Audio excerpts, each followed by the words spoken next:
सबसे पहले हम लोग बात करेंगे कि पाइथन को एग्जैक्टली किस तरह से अपने कंप्यूटर सिस्टम में इंस्टॉल किया जा सकता है, किस तरह से उसमें कॉन्फ़िगरेशंस होती हैं।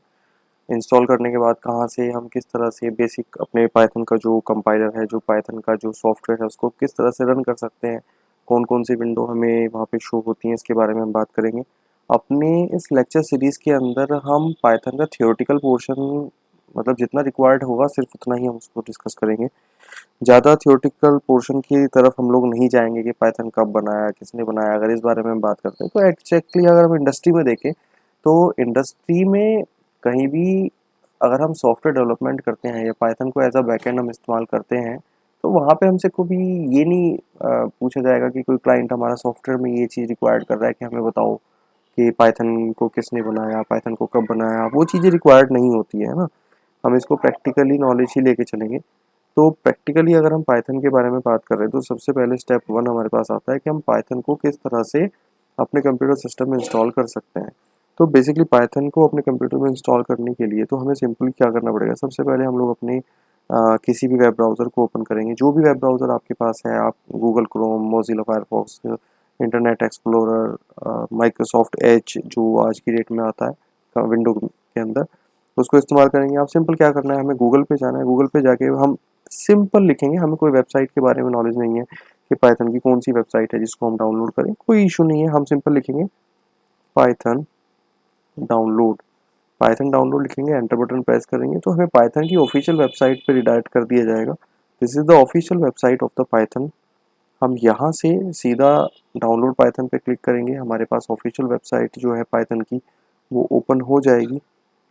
ओपन करने के बाद यहाँ पे डाउनलोड पाइथन जो भी आपका लेटेस्ट वर्जन होगा, अभी फ़िलहाल जिस डेट में मैं अपने इस वीडियो लेक्चर को रिकॉर्ड कर रहा हूँ उस डेट में पाइथन का जो लेटेस्ट वर्जन है 3.13.7 हमारे पास अवेलेबल है। तो हम इसके ऊपर क्लिक करेंगे।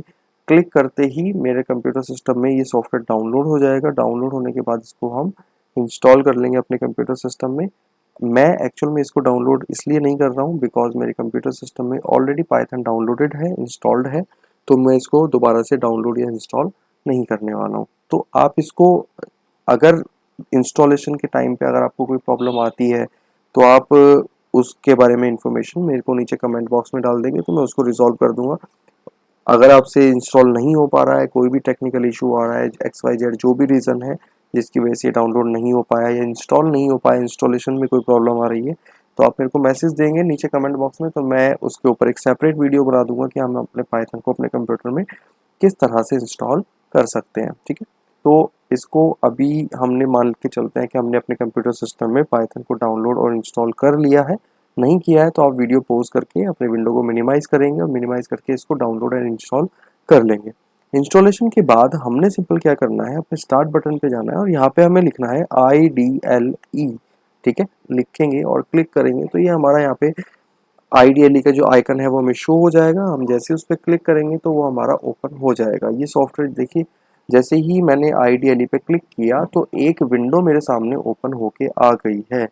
अब अगर मैं इस विंडो के बारे में बात करूं तो बेसिकली ये विंडो हमारे पाइथन का एक ऐसा विंडो है जिसमें हम अपने किसी भी लाइन को, एक सिंगल लाइन को अपने पाइथन के अंदर रन कर सकते हैं, लिख के उसको टेस्ट कर सकते हैं। ठीक है, इसको हम अपने पाइथन प्रोग्रामिंग लैंग्वेज का आउटपुट विंडो भी कह सकते हैं। आउटपुट विंडो की पहचान एक तरह से हम अगर मान के चलें, बहुत साधारण भाषा में हम अपनी प्रोग्रामिंग लैंग्वेज को सीखने की कोशिश करेंगे तो यहाँ पे आपको 3 एंगल ब्रैकेट्स नज़र आ रहे हैं। तो ये 3 एंगल ब्रैकेट्स जो होंगे वो हमारे आउटपुट विंडो में ही आते हैं। जैसे फॉर एग्जांपल अगर मैं यहाँ पे 2+3 लिखूं और एंटर बटन प्रेस कर दूं तो इसने मुझे इस सिंगल लाइन को रन करके जो आउटपुट आना चाहिए वो आउटपुट यानी कि 5 इसने मुझे यहाँ पे शो कर दिया। इसी तरह से सपोज मान लीजिए कि प्रिंट में हमारा प्रिंट एक फंक्शन होता है हमारा पाइथन के अंदर। हम अगर मैं यहाँ पे प्रिंट के अंदर 2+3 और ब्रैकेट क्लोज करके एंटर बटन प्रेस करूंगा तो भी मेरा आउटपुट 5 ही यहाँ पे शो हो रहा है। तो इस तरह से मैं क्या कर सकता हूँ, अपने इस लाइन, इस विंडो के अंदर, ये जो विंडो मेरे सामने सबसे पहले विजिबल हुई है, इस विंडो के अंदर अगर मैं एक लाइन लिख रहा हूँ तो एक लाइन लिखने के बाद उसको मैं डायरेक्टली रन करके देख सकता हूँ। फॉर एग्जाम्पल अगर मैंने यहाँ पे A=, हिमांशु लिखा और एंटर बटन प्रेस किया तो इसने मुझे एरर दे दिया। एरर इसने मुझे क्यों दिया, क्योंकि जो हिमांशु मैंने यहाँ पे लिखा हुआ है बेसिकली ये एक स्ट्रिंग टाइप का डेटा है। स्ट्रिंग टाइप का डेटा क्या होता है, कितने टाइप के डेटा होते हैं, इसके बारे में हम आगे वीडियो में बात करेंगे। फिलहाल मैंने ये एरर दिखाने के लिए आपको मैसेज दिखाया है। अब मैं सपोज मान लीजिए यहाँ पे a is equals to double quote और इस तरह से डबल कोट को क्लोज कर देता हूँ, ठीक है, एंड एंटर बटन प्रेस किया तो देखो इसने मुझे यहाँ पे कोई भी आउटपुट नहीं दिया, क्योंकि a के अंदर मैंने एक वैल्यू को स्टोर किया। उसने मुझे कोई भी, मैंने यहाँ पे इसको कमांड नहीं दी थी कि ए के साथ क्या करना है, ए को हमें प्रिंट कराना है या नहीं कराना है, वो हमने यहाँ पे नहीं किया था, तो इसने मुझे कोई आउटपुट नहीं दिया। अब अगर मैं अगली लाइन के अंदर प्रिंट और ब्रैकेट में ए लिखूं और एंटर बटन प्रेस करूं तो देखो ए नाम के वेरिएबल के अंदर जो वैल्यू मैंने यहाँ पे पास की थी उसने इसको यहाँ पे प्रिंट कर दिया, ठीक है। तो इस तरह से हम क्या कर सकते हैं, अपने इस विंडो के अंदर कोई भी सिंगल लाइन ऑफ कोड को रन करके देख सकते हैं, राइट। बट अगर हम अपने प्रोग्राम्स के बारे में बात करें, अगर हम बैकएंड प्रोग्रामिंग लैंग्वेज के बारे में बात करें, तो बेसिकली हमें एक चीज़ पता है कि प्रोग्रामिंग लैंग्वेज के अंदर जब हम कोई प्रोग्राम लिखते हैं तो वो प्रोग्राम कभी भी एक लाइन का तो नहीं होता, वो तो मल्टीपल लाइन का होता है। बट अगर हम इस विंडो के बारे में बात करें तो इस विंडो के अंदर तो हमारी एक सिंगल लाइन को लिखने के बाद जैसे ही हम एंटर बटन को प्रेस कर रहे हैं तो ये हमारा उस लाइन को रन करके आउटपुट दे देता है। तो इस तरह से इस विंडो के अंदर तो हम अपने प्रोग्राम को नहीं लिख पाएंगे, बिल्कुल सही बात है। तो हम क्या करेंगे, हमने यहाँ पे फाइल पे जाना पड़ेगा, फाइल पे जाके न्यू फाइल के ऊपर क्लिक करेंगे तो देखिए एक नई विंडो हमारे सामने ओपन होके आ जाएगी, राइट। अब इस विंडो में और पुरानी विंडो में डिफरेंस क्या है, इस विंडो में और इस विंडो में दोनों में डिफरेंस क्या है, तो डिफरेंस बहुत आसान सा है। क्या है, यहाँ पे हमारे 3 एंगल ब्रैकेट हर लाइन पे बने हुए आ रहे हैं, बट इस विंडो के अंदर कोई भी एंगल ब्रैकेट मेरा बन के नहीं आ रहा है। मैं इसको देखो मैक्सिमाइज कर दूंगा तो देखो हमें यहाँ पे साफ पता लग रहा है कि यहाँ पे कोई भी एंगल ब्रैकेट मेरा नहीं बन के आ रहा है। ये एक ऐसी विंडो है जो कि पाइथन प्रोग्रामिंग सॉफ्टवेयर की तरफ से हमें प्रोवाइड कराई जाती है कि इस विंडो के अंदर हम अपने मल्टीपल लाइन ऑफ कोड को लिख सकते हैं और उन सभी लाइनों को, उस पूरे के पूरे प्रोग्राम को एक साथ एट अ सिंगल क्लिक हम लोग रन कर सकते हैं। जैसे फॉर एग्जांपल अगर मैं यहाँ पे बात करूँ a is equals to double quote के अंदर मैं लिखता हूँ हिमांशु एंड मैं यहाँ पे प्रिंट में लिखूंगा a, राइट। अब देखो मैं एंटर बटन अगर प्रेस कर रहा हूँ तो पहली विंडो की तरह से मेरा यहाँ पे एग्जैक्ट आउटपुट नहीं आ रहा, राइट। तो हमें इसके आउटपुट को देखने के लिए क्या करना पड़ेगा, हमने यहाँ पे रन पे जाना पड़ेगा।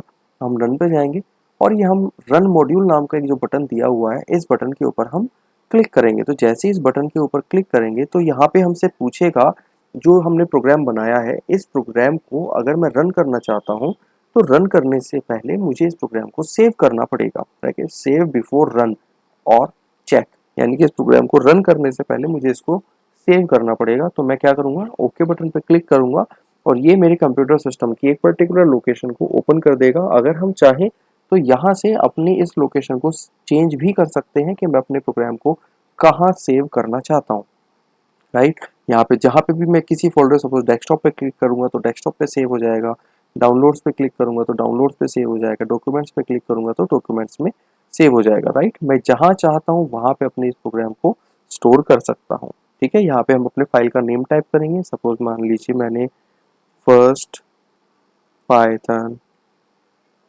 प्रोग्राम के नाम से मैंने इस फाइल को सेव करना चाहा तो मैंने इसको टाइप किया। तो टाइप करने के बाद देखिए एग्जैक्टली हुआ क्या, अभी जो विंडो आपके सामने ओपन होके आई है ये एग्जैक्टली वो विंडो है जो हमने पहले ओपन की थी, राइट। और इस विंडो पे इसने मुझे यहाँ पे अपना प्रोग्राम का जो आउटपुट था वो जनरेट करके दिखा दिया। और ये मेरे जो प्रोग्राम है ये मेरा अलग उस फाइल के अंदर है जो मैंने अभी बनाई है। और इसकी लोकेशन भी अगर आप देखें तो सी के अंदर यूजर हिमान और यहाँ पे डॉक्यूमेंट्स जो हमने सिलेक्ट किया था लोकेशन उसके अंदर first Python program dot P Y के नाम से हमारी ये फाइल यहाँ पे स्टोर हो चुकी है, ठीक है। ये जो यहाँ पे हमारे प्रोग्राम के नाम के लास्ट में डॉट पी वाई लिखा हुआ आ रहा है, बेसिकली डॉट पी वाई का मतलब क्या है कि ये एक पाइथन की फाइल है। हमारी जो पाइथन प्रोग्रामिंग लैंग्वेज के अंदर जो हम पाइथन का प्रोग्राम बनाते हैं उसका जो एक्सटेंशन होता है, फाइल एक्सटेंशन हमारा डॉट पी वाई एक्सटेंशन होता है। और इसके ब्रैकेट के अंदर जो हमारा 3.13.2 लिखा हुआ आ रहा है, बेसिकली ये हमारा पाइथन का जो सॉफ्टवेयर हमने इंस्टॉल किया हुआ है अपने कंप्यूटर सिस्टम के अंदर, ये उसका वर्जन है कि हम किस वर्जन के ऊपर अपना काम कर रहे हैं एट प्रेजेंट इस टाइम पे, राइट। बिल्कुल ठीक इसी तरह से अगर मैं अपने वेरिएबल की वैल्यू को चेंज कर देता हूँ, तो वेरिएबल की वैल्यू चेंज करने के बाद दोबारा से अगर मैं इस प्रोग्राम को रन करूँगा, तो it will again ask to save this program. ये हमसे फिर दोबारा से बोलेगा कि आपने प्रोग्राम के अंदर कुछ चेंजेस किए हैं, आपको पहले उस चेंजेस को सेव करना पड़ेगा, उसके बाद आप इसको आउटपुट कर पाएँगे, आप इसके आउटपुट को चेक कर पाएँगे। तो देखिए वापस से जैसे मैंने इस प्रोग्राम को रन किया, तो सेम प्रोग्राम के अंदर वैल्यू को मैंने चेंज किया था वेरिएबल में, तो इसने मुझे अपडेटेड प्रोग्राम का आउटपुट यहाँ पे दिखा दिया है। ठीक है, इस तरह से हम अपने पाइथन के प्रोग्राम को चेक कर सकते हैं कि वो प्रॉपरली चल रहा है या नहीं चल रहा है। अगर कोई भी प्रोग्राम के अंदर आउटपुट में एरर आएगा, तो समझ लीजिए हमने अपने प्रोग्राम के कोड में कुछ ना कुछ गड़बड़ की है। फॉर एग्जाम्पल, अगर मैं यहाँ से अपने डबल कोड को हटा देता हूँ और दोबारा से मैं इस प्रोग्राम को अगर रन करके देखूंगा, तो यहाँ पे ये मेरे को एरर दे देगा। ठीक है, कि आपने अपने प्रोग्राम के अंदर कुछ एरर कर दी है। मैं इसको ओके करूंगा और अपने यहाँ पे इसको अपडेट करूंगा। दोबारा से जब इस प्रोग्राम को रन किया जाएगा, तो ये मेरा सक्सेसफुली सेव हो जाएगा और उसके बाद ये रन होकर मुझे आउटपुट प्रोड्यूस कर देगा। ठीक है, तो यहाँ पे हमने क्या देखा, हमने देखा कि हम अपने पाइथन के सॉफ्टवेयर को कैसे इंटरनेट से डाउनलोड कर सकते हैं, कैसे अपने कंप्यूटर सिस्टम में उसको इंस्टॉल कर सकते हैं, और एक बेसिक सा प्रोग्राम हमने रन करके देखा कि हम किस तरह से अपने प्रोग्राम को रन करेंगे, किस तरह से सॉफ्टवेयर को ओपन करेंगे और किस तरह से आउटपुट को जनरेट कर सकते हैं। ठीक है, तो आज के लिए अभी इतना ही रखते हैं। नेक्स्ट लेक्चर के अंदर हम पाइथन के फर्दर फंक्शंस को, फीचर्स को एक्सप्लोर कर रहे होंगे और वन बाय वन करके हम पूरे पाइथन सीरीज को कंप्लीट करेंगे।